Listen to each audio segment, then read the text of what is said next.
Hey, what's up? I just wanted to share an exercise that could really help improve your line drawing. Now, what it is actually quite simple. Basically, try drawing with a brush that's 1 pixel.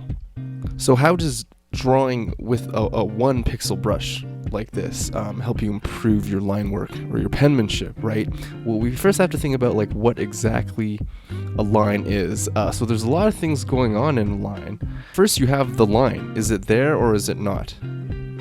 Is it here or is it gone? The simplest form of a line, I think, is a straight line, and whether that is on or off is all we need to think about. Is it a line? Is it there or is it not? And then we start to bring things like trajectory, right, and tracking into the equation. Well, which direction is it going? You know what I mean? Do we have the dexterity to pull a line in that direction, keep it consistent for long enough, like I can't do? And we also have the opacity of the line. Is it something that's solid, or is it something that grays out, or is it something that stays solid and slowly grays out? There's a lot going on when opacity comes into the equation. It changes a lot about what a line could be, right? Whether it's how faded it is, when it's faded, or how long it's faded for, right? And so the last one here is line weight.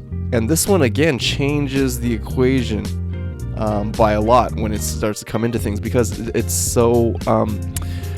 because there's so many variables at play with how thick or thin you can make the line, in conjunction with how opaque you can make it, in conjunction with which direction the line is going, in conjunction with whether a line is on or off, or on or off, or on or off. So when we think of a line, we actually think of like this guy right here.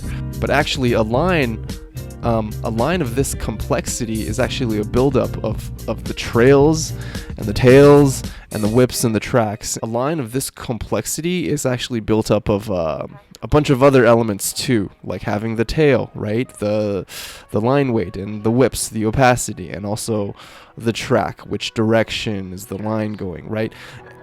But at the heart of it all, to me, it really comes down to this one, just the tracking of the line. It's like a train being on a track. This is the line in its simplest form. We have some good examples of that right here. So there's not a lot of opacity happening here. So a good example is Kim Jung-gi. You can see for these ones, where he's just like drawing in his books, that he's just using like some sort of felt marker. So a tool like that isn't really going to give you it's not going to give you a lot of variations in the element of your line, but we can still look at this and say, dang, that's a good drawing, right? And it's a good drawing because all it is mostly this one right here. It's just a single line with a direction that's either on or off. You can see that in animation too. There really isn't a lot of play with like line width and line opacity, and it totally works. At the heart of it all, in construction, this is a good enough drawing. Here's an artist, Pomodorosa. I think this guy did the character designs for the new Listeners anime, but they don't mess around with they don't get overcomplicated with their line work either. Now, if you're familiar with this thing called the Pareto principle, or you might have heard of it as like the 80-20 rule, it basically states that like 80% of your output here, for something like that, would be a result of 20% of your input. The different ways we use and make lines here.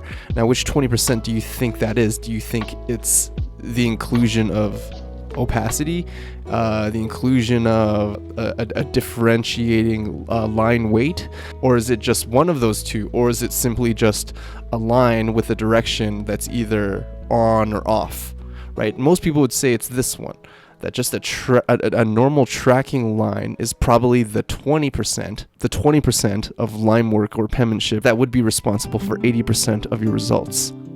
So like, now that we understand that just a normal ass line is the fundamental of penmanship, is like the bicep curl of arm workouts, right? It's simple and as basic as it is. You need to know how to do that exercise, right? And the simplest way to do that exercise digitally is just to draw with a brush that's 1 pixel with no opacity and no size jitter. What's important to know is that like everyone has obviously very different ways of drawing, right? But And we all have different goals for our drawing too, and our expectations for how we want our penmanship to look like. So this exercise is just a good way to isolate to one of the most important skills of drawing, which is just to be able to make a good line going a direction without stopping, right? So the rest of the video will just be me trying to make some consistent lines in my drawings with the 1 pixel brush. So let me know how this works out for you, and if it's helpful at all. I think it will be. Try it out. Obviously, the easiest way to do this with natural media would just be to use like a felt pen, like Kinjangi. With a pen like that, it's harder to have like opacity and tapering in your lines, and that'll restrict you to a mostly solid, consistent line. And another reason why this is good is for you to draw with the 1 pixel brush, you have to really zoom in. And when you zoom in, it gets really pixelated, right? And this keeps you from getting caught in the trap of noodling and detailing, because the environment we're creating here is one where it's incredibly difficult to get a good amount of detail in your piece. The exercise itself is actually meant to restrict you from getting caught up in the traps of detail and rendering, relentlessly noodling part of an image without really achieving much. So I hope that really helps. Let me know if you have any drawing or painting exercises that you go to quite frequently to correct your weaknesses. I'd love to check that out, and I'd love to try those things out myself.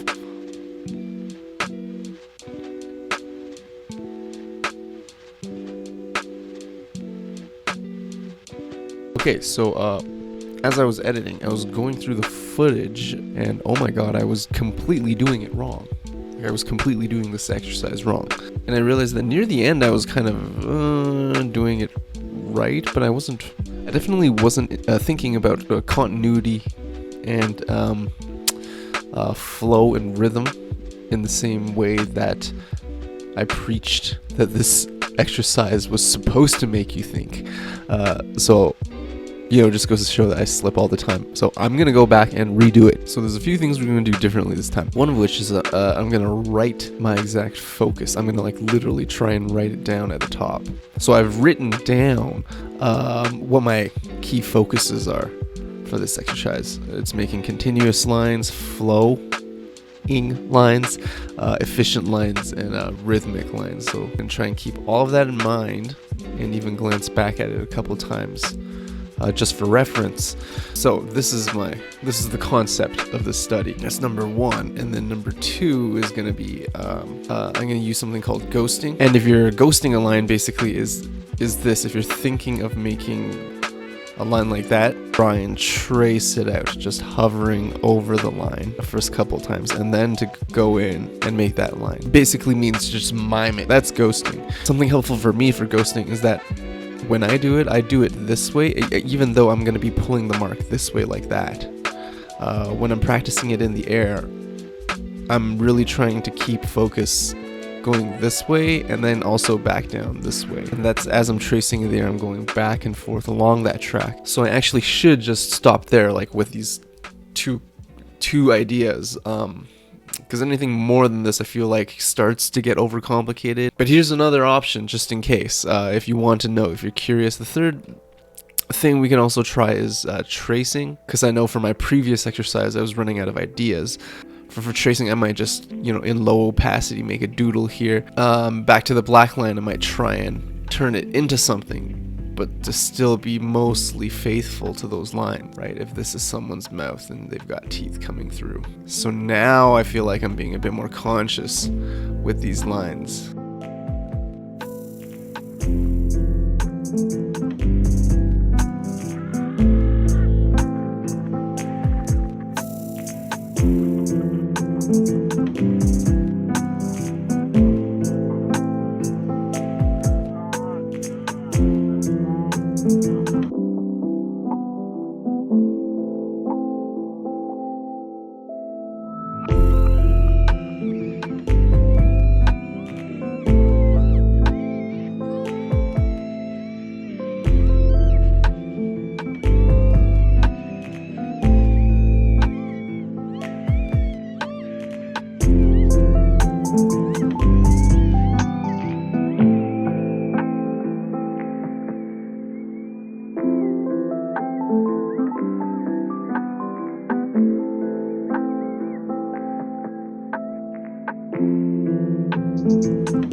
you.